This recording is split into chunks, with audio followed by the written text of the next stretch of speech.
Hey everyone, so I know our code normally ends at the end of SVS, but it did have a technical glitch, so I am trying to find out if our code will be at the end of game reset or at the end of SVS. So just in case though, I know that a lot of people are getting knocked out of their castle rankings, so you might want to stock up on pink gems before SVS ends just in case. So I just wanted to show you guys this for the Zizka. So I am getting the Zizka and the Giglameshes.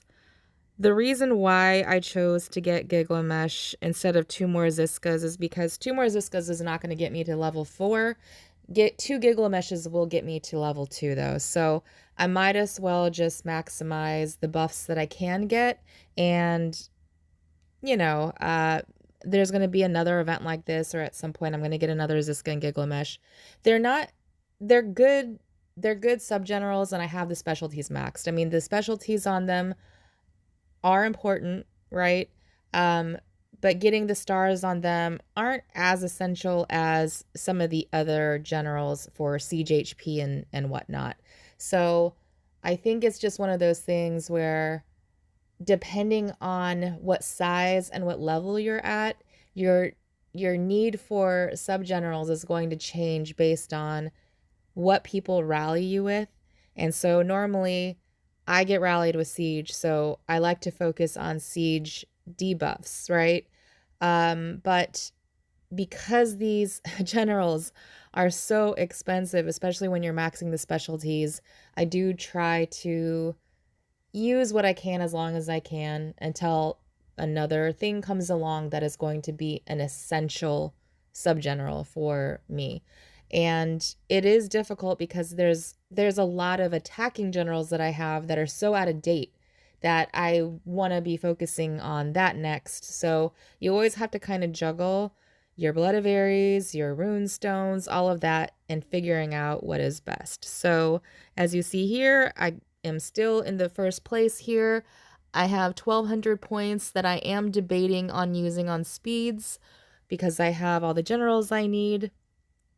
I don't think getting any of this other stuff is maybe worth it, so having the speeds for maybe challenge or for my next upgrade. My next upgrade is going to be MA7, and I don't know if you saw the top of my RSS bar, but it is getting close to hitting the MA7 requirements. I am hoping that the Tactics Scroll event will come back, and even then, even if the Tactics Scroll comes back, you maximize those rewards really fast, so a lot of times I will just do the research needed for that event, then wait and then do it again. However, because of the way these events have been nerfed so badly, I might just do all the research at once because I've waited for so long. So this was the other thing that I wanted to show you guys is the limited recruit, and the limited recruit has Zizka. So if you tend to ignore your email or don't usually see this, I always look out for this because I will stock up. I will stock up on these recruitment orders, even if maybe there's a couple of generals that I might like. I will wait for a really good general, right? And so the limited recruit is great when you have 400, 500 hoarded up, because when you do the limited recruit, you get more fragments the more you have, or that is how my perception is of it. And the thing that I would say is I don't think that these packs are worth getting.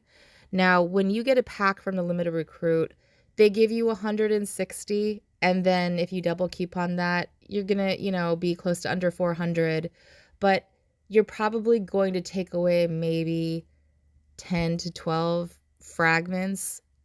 Sometimes you might get 30, you just based on your luck. So I think these are good for if you just need a few fragments, right? Or if you're just missing a couple. So I remember doing Kagua on limited recruit and had to buy quite a bit of packs to finish her.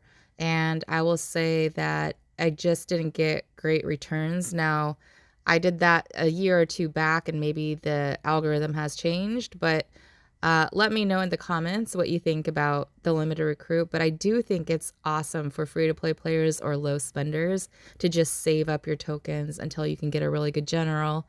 And, they have duty generals a lot of times.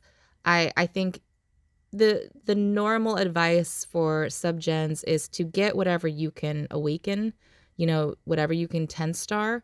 But sometimes those specialties, if you can max them, are really good and they can be grown over time.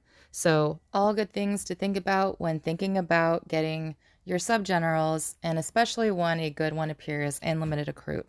So these are the specialties, and as we understand it, it's the fourth specialty and the second specialty that apply for the debuffs, and the first and the third are just applying to the sub troops. So make sure you don't get knocked out of your castle rank.